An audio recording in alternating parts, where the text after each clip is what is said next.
देश ये कैसा बनाया आपने, लूट कर पैसा बनाया आपने। देखिए जलते दिए भी बुझ गए, अजब दीपक रात गाया आपने। तुम्हारी फाइलों में गांव का मौसम गुलाबी है, मगर ये आंकड़े झूठे हैं, ये दावा किताबी है। मैं इस बजट को अमीरों के लिए पेश किया गया बजट कहूंगा। पर छत देने वाले प्रधानमंत्री जी के जुमलों से अलग उन्हें यह क्यों नहीं दिखता कि राज्यों में बैठे हुए उनके नुमाइंदे लोगों के सरों की छतें उजाड़ रहे हैं। उत्तर प्रदेश हो, असम हो, जम्मू कश्मीर हो, मध्य प्रदेश हो, भाजपा शासित राज्यों के बुलडोजर न सिर्फ लोगों के घरों को उजाड़ रहे हैं, बल्कि कुचल रहे हैं लोकतंत्र को, संविधान को, अदालतों के मेयार को। The biggest cut has been for the University Grants Commission, which saw a 61% dropping from 64।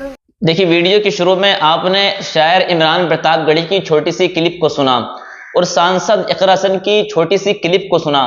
मैं ये चाहता हूं कि इस मुकम्मल वीडियो को आप देख करके जाना। अगर आपने जरा सी शायर इमरान प्रतापगढ़ी की इस वीडियो को देख लिया तो मैं वादा करके जा रहा हूं कि आप मुकम्मल वीडियो देखेंगे, क्योंकि इस वीडियो के अंदर शायर इमरान प्रतापगढ़ी ने यतीम, मजलूम और गरीब के जो उनकी सरों से छतों को उजाड़ा जा रहा है, जो उनके घरों पर बुलडोजर चलाया जा रहा है, उसको लेकर के आज के दौर की सरकार पर किस तरह से निशाना साधा है एक मोहब्बत वाले अंदाज में। यकीन मानिए कि आपका दिल खुश हो जाएगा। चलिए इस मुकम्मल वीडियो को आप समाप्त करें शायर इमरान प्रतापगढ़ी की। उसके बाद में छोटी सी क्लिप है सांसद इकरा हसन की, उसको भी आप सुन करके जाना। चलिए वीडियो आप देखिए। इमरान प्रतापगढ़ी सुनिए इमरान भाई को। मैम, मैं प्रधानमंत्री जी की इमरान जी, you have 5 minutes. Ma'am 10 minute. You have 5 minutes. We requested chairman साहब, Okay. he allowed 10 minutes। Ma'am, प्रधानमंत्री जी की सैकड़ों बार थपथपाई गई मेज के बीच अंतरिम बजट पेश किया गया और बड़े बड़े दावे किए गए। बिल्कुल। देश ये कैसा बनाया आपने, वाह, लूट कर पैसा बनाया आपने। देखिए जलते दिए भी बुझ गए, अजब दीपक रात गाया आपने। बहुत बढ़िया। मैम, पूरा सदन अमृत काल के बजट की चर्चा कर रहा है, मैं तो गरीबों की रोटी और दाल के बजट की चर्चा करूंगा। तुम्हारी फाइलों में गांव का मौसम गुलाबी है, मगर ये आंकड़े झूठे हैं, ये दावा किताबी है। मैं इस बजट को अमीरों के लिए पेश किया गया बजट कहूंगा। बिल्कुल। इसमें गरीबों के लिए कुछ है ही नहीं। नौकरी मांगने वाले नौजवानों पर लाठियां बरसाने वालों, आपने इस बजट में युवाओं को क्या दिया? आपने पुरानी पेंशन बहाली की मांग करने वालों को क्या दिया?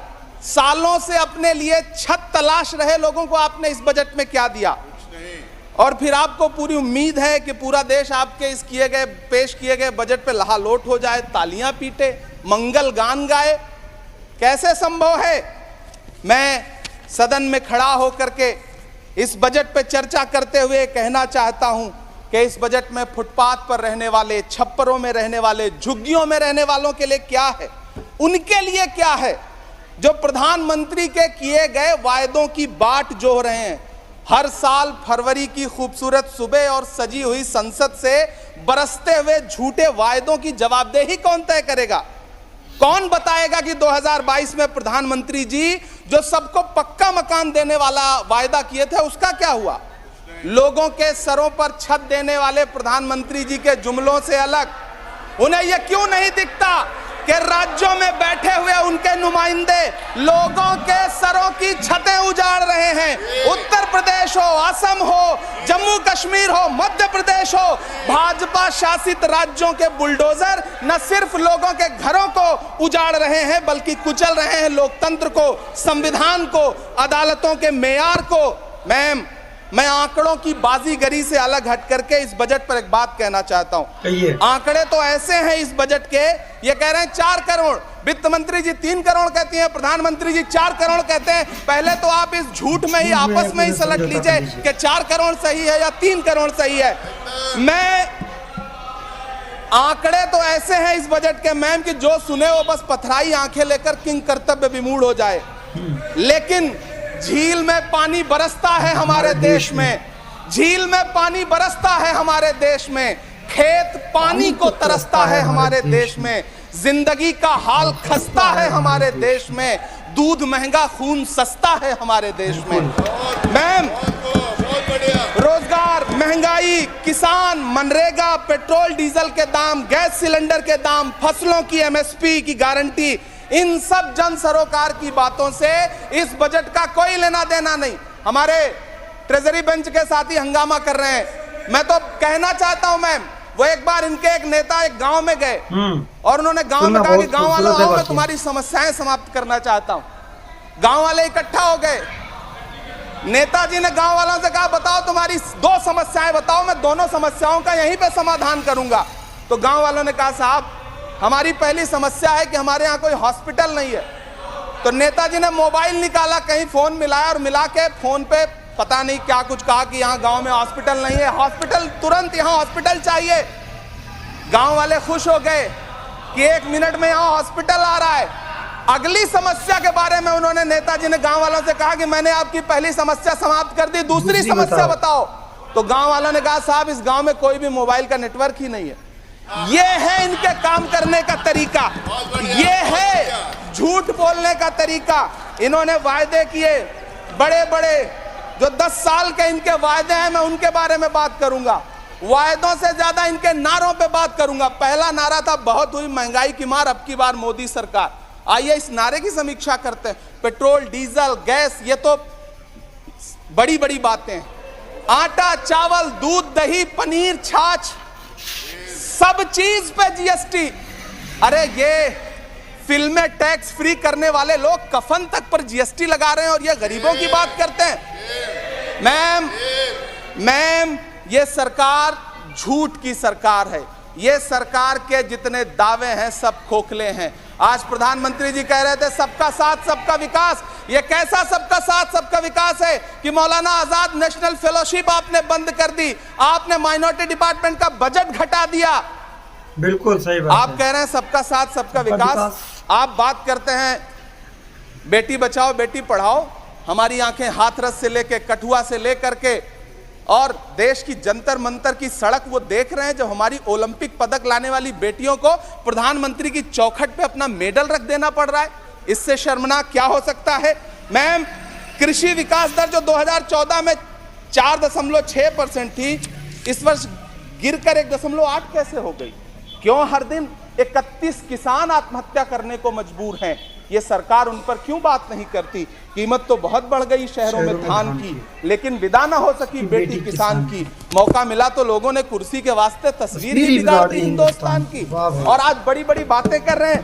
मैं यहां पर आपसे खड़ा होकर के मैं अंत में इतना कहना चाह रहा हूं कि वित्त मंत्री जी ने बजट में ट्रेनों के डिब्बे को वंदे भारत कोच में बदलने का एक प्रस्ताव रखा अपने भाषण में।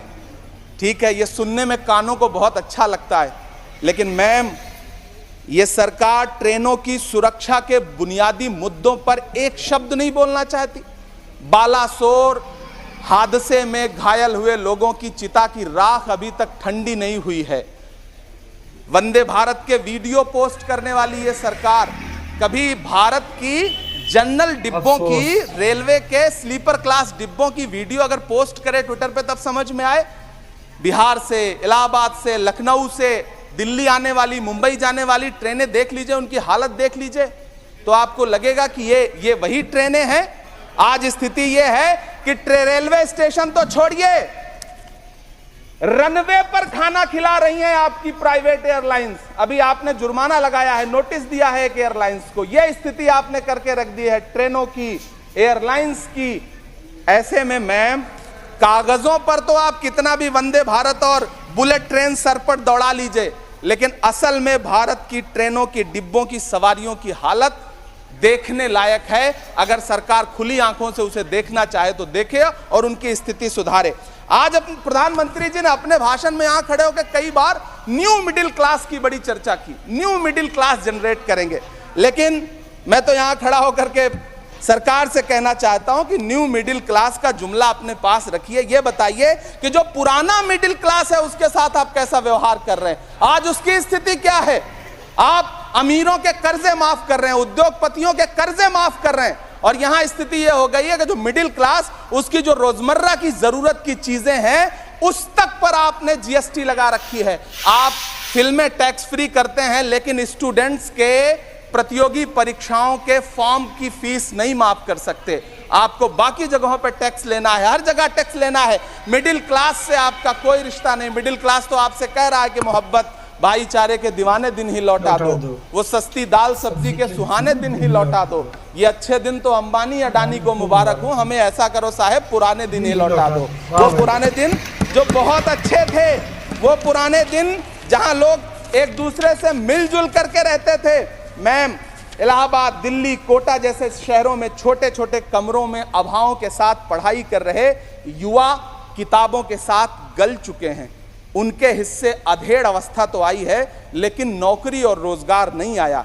हर साल 2 करोड़ नौकरियां देने का दावा करने वाली ये सरकार 10 साल में युवाओं को नौकरियां नहीं दे पा रही है। 20 करोड़ नौकरियों का बोझ है इस सरकार के कंधे पर, और 2024 में देश देखेगा कि उन्हीं 20 करोड़ नौकरियों के बोझ तले दबकर बैठ जाएगी ये सरकार। ये देश देखेगा, क्योंकि जिस ओर जवानी चलती है उस ओर जमाना चलता है। देश का युवा नाराज है, देश का युवा गुस्से में है। ऐसे में उसकी पीड़ा को इस बजट में कहीं भी आवाज देने की कोशिश नहीं की गई। मैं आपके बीच खड़ा हूं, मैं तो वित्त मंत्री जी का भाषण सुन रहा था। यह कहा जा रहा था ये अमृत काल का बजट है, ये अमृत काल का बजट है।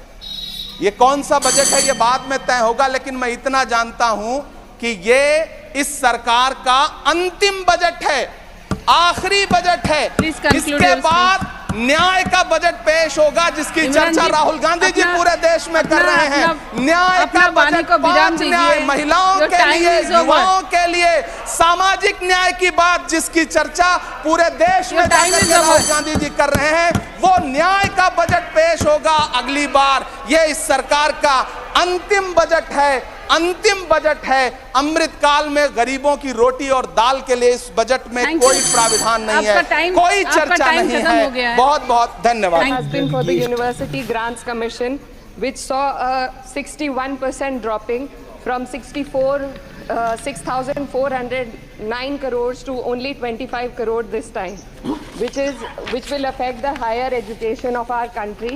And in 2020, India's average learning adjusted years of schooling was 7.1 years, lagging behind countries like Mexico, Kenya, Sri Lanka, Iran, UAE, and even Palestine.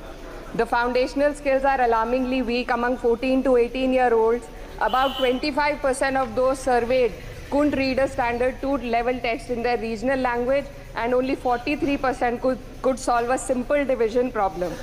Shockingly, nearly 43% of undergraduate students also struggled with basic division. This report is a testament to the fact that in reality our education system has failed to educate a large section of the population, especially students from underprivileged backgrounds dependent on state-run education.